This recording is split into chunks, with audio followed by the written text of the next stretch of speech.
Katala Fatilo Samoa Entertainment TV, usimali whaafonga ia tamua o le meipo ia fo. I talafasol pito le malo tu to tasio Samoa. Le whaamna tuina i le solulu le vaya soneil atoanga o lona onus futo sanga, talu ona sisi lana fua o lona saulutonga. Ma whaamawina ai, o le pale mia mua Samoa le onus futo sanga talu ai. O le tua aal tamaitai pale mia o iei nei, ma tu mai le ta ingo le malo. O le fionga le pale mia tamaitai mua foi. O tele matati e whaatuina le fionga le saufa apito, fia me Naomi Mataafa. Le afo i ufa o popo atu iai, ma le ave iai o le whaalo le malo e na te sisi na el tanga vai o le saulutonga Samoa, i le aso lulu, aso mua iuni lua o lua. Matato silingi ai, i sona fina ngalo whaalia i taun unga o lono soifuanga ngalue, pe unta ua i lunga. O se awa noa e le maua soo pe maua tangata u. A whaasolo mai talon tato tuto tasi pe mangana e teimi mua hoi lea o palimia ma o matu. Ia pe o teimi lata mai o sa tatia kua i fono sutofia, la te whaakino ina i ngā luenga le. A e pe manatua le 5 sang. Na sisi ele fua e au taupo. Ona o le amana ia o ia tangata le tuto e mai fono whawai. Na sisi e isto ino au nāpo. Ia o le fwoi lawo o le netau sang. Tūranga i se fo i whailunga ino leo tato wonu sifu. Ia, mātonu o amana ia fo i kapeneta ia tūranga fo i lea tamaitai. Ia, mare pare mai fo i le whainga mālo. Ia, o i se pinangalo le kapeneta a maile na ka alo. Ia, mau o teria man whaftai. O le fionga fia melo na fitu iai pale mia o Samoa. O lona tua a le fionga fia me mta afa mulinu ule lua. O le pale mia mua le nao tato tunu, peitai. O le fionga sa fa apito, o le sui pale mia tamaitai mua foi. Mai le lua hafe male ono lua hafe sutasi. Sa minista fo ntanga luengo tinam tamaitai. Maanga fsota i lua hafe sutasi lua hafe sfuluono. Sa vea fo ima sui ta itai o le HRPP, lua hafe sfuluono i lua hafe lua sfulu.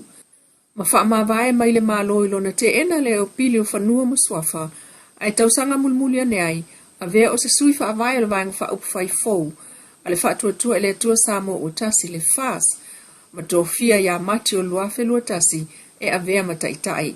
Ma wha maoni ai el whamsinonga, le a vea ai o le fionga fia me ma pale mia o Samoa, talu mai le asu lusul wha o me lua o lua tasi, i wha maunga o tala wha solpito o le fionga le pale mia, e tu to tasi ane Samoa mai a New Zealand, i le awhiva se la wono lua, ai whato a 5 tausanga o le soifua o lona matua. Mo le mawina mai le whaanoa no se vaenga o matua matutua o le pasese, ana maalele mai New Zealand le ana taunu mai le o le sa luas flui vo me i whaleolo. O le whaanoa noanga o matua nei, ona o a mionga na whaali, e se vaenga o le au whaingaruenga whaavai taimi na lato malanga whaatasi mai le valele. A mata mai lava le a mio le ava, malele tau pule a tupulanga ia, e le taimi na whaatali ai lato mo le o i totono le valele au kilani. Na le mawhai tangata ofisa siaki mwha solol pase se i totonu, o na whaafile mule pisa o, ale vaenga o tupulanga Samoa, le ufai ngā ruenga whaavai taimi, wa lato polokaina le leina wha solo. Mai oi lava, ina ave iai e tangata ofisa le valele le wha mua e poa dai le ufai ngā ruenga whaavai taimi, lea talu le vau ngata. Ai wa solo muli itua matutua le pasese, e au fiai ma pasese le first class, e muli ona o itotono le vaa, talu le pisa ma le faali o a mionga le tau pulea, ale au fai ngā ruenga. O le eise ava, e peo na moli mawina mai, e matua na malanga mai le valele, peitai. Sa whaapea e ngata ai au kilani, ai o mai fo i Samoa, le faale tonu la vaitasi, ina ua vau ngata e no nofo i lalo, tanu ele i o ili taimi e tūlau ele ai le vale le petanga ai on tutu ilunga. O sao noa le tasi o tamama tua, na sawa i le valele, le e te tau le malo, o na whaiani a o onga o le a mio le au whai ngā renga whaavai taimi, ai mai sei no whanga whaitele, a wa le ngō Samoa o lo whiwa i malatou. O le valele le na tau nu mai le sa, na malanga i se atua i fo i leisi vaenga o tangata whai ngā renga whaavai taimi. Ua amata mea mai ai nei le fio anga o wha ala palauli. Mai le lato pol kalame ai o tāpenanga mo le wha ailonga ino le ono sifultu sangol malo tuto tasi o Samoa. E amata mai lava i le ono le taia o le solulo le vai sonei asta mua iuni. Amata le solo wha alo faltua matausi o sawao o li i mawhaipule o le nuu. Tau nuu mai i le lawa o langa aia i lango leua. Matutu lai umai le nuu atoa i le sisina o le tanga vai o le tuto tasi e Samoa. Ona whanga solo leo tu lango le porkalame o whawhiwhianga tamaitai ma le komiti awa o le nuu ai o siva whaaleanga nuu o au manga mamatai o le whianga o wha ala palauli. So o tuai mata alonga o volleyball, kirikiti, netipolo, basketball, malaka pi. Ma wha o mai le wha potoa e le lima i le fiafi mo le tuina i lalo le fua. Ai o porkalame wha au popo e wha au au lava mo le vaiaso ma le tausanga atoa. Ua wha mawina fo i le awa ya to le fionga le whaipule o le itu malo le sunga langa ai siaki i le sauninga. Pe on wha maunia mai le sunga tapsoa wha afia mo le sunga langa ai tamu. Ai usi mai le whaafonga le whaamanuianga lana fionga le pāle mio le tātou tunu. Le fionga le sa whaapito fia me na o mimta afa e le whaamanatu ai o le sami ina o le atoanga o le ono se fulu tausanga o le tuto tasi o Samoa. O le nei tautalanga ua saunia e whaafeilo e atuai i le paia ma le mamalu o le atunu. I ona tūlanga whaalupe o lo a fio ma papa au. Ia i tunu manu e fia o le kelope. Ia ai maise o whaara patonga. Ia mawhainga nuu, mawhainga e kalesia. Ia ai maise o lautou sauni uni atu mo le whailunga ina o le tātou ono sifuru tausanga. O i mātou nei Samoa, ia o leo mātou sauni atu. I le sauninga o le whailunga ina o le tātou ono sifuru. E le sauninga whaale malo e whaatau nuu i muli nuu i le taia o le asolulu aso mo iuni. A o le whiau o loo momoli i le atu nuu. E whailonga lava e nuu ma whioanga, ma whaara putonga ia le tātou waso lea.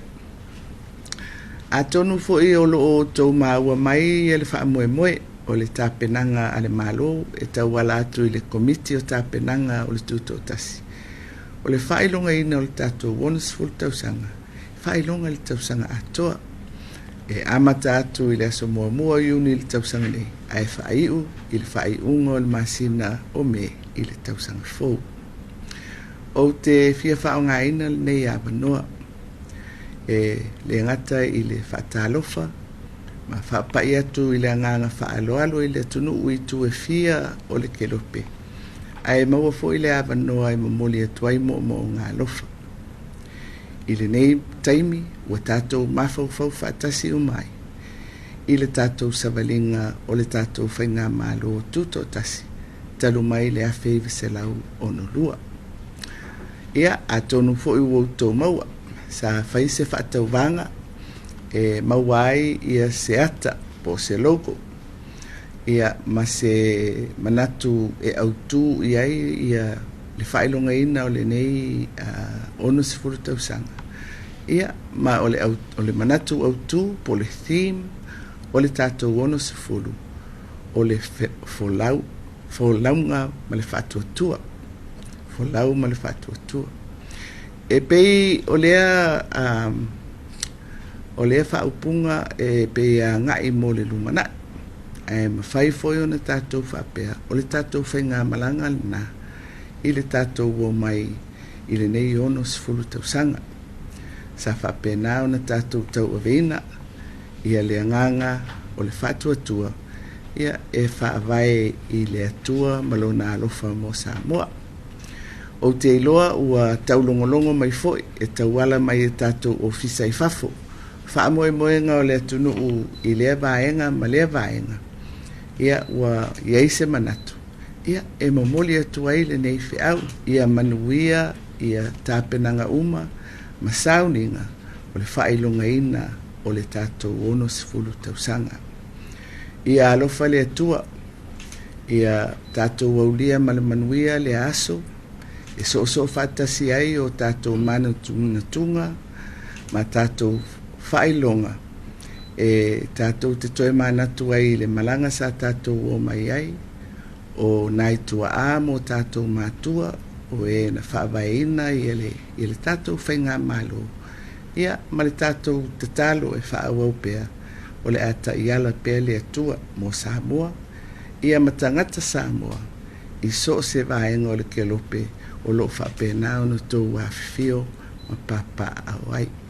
Manuia le ono sifulu tausanga tātou whelo ai pe ata tala o tātou tua oi i le aso mua o kuso soifua mai e manuia. Lau Samoa Entertainment TV ma se whaopoponga. I le aso ataya, le alofa o le tua ai wha soifua ia.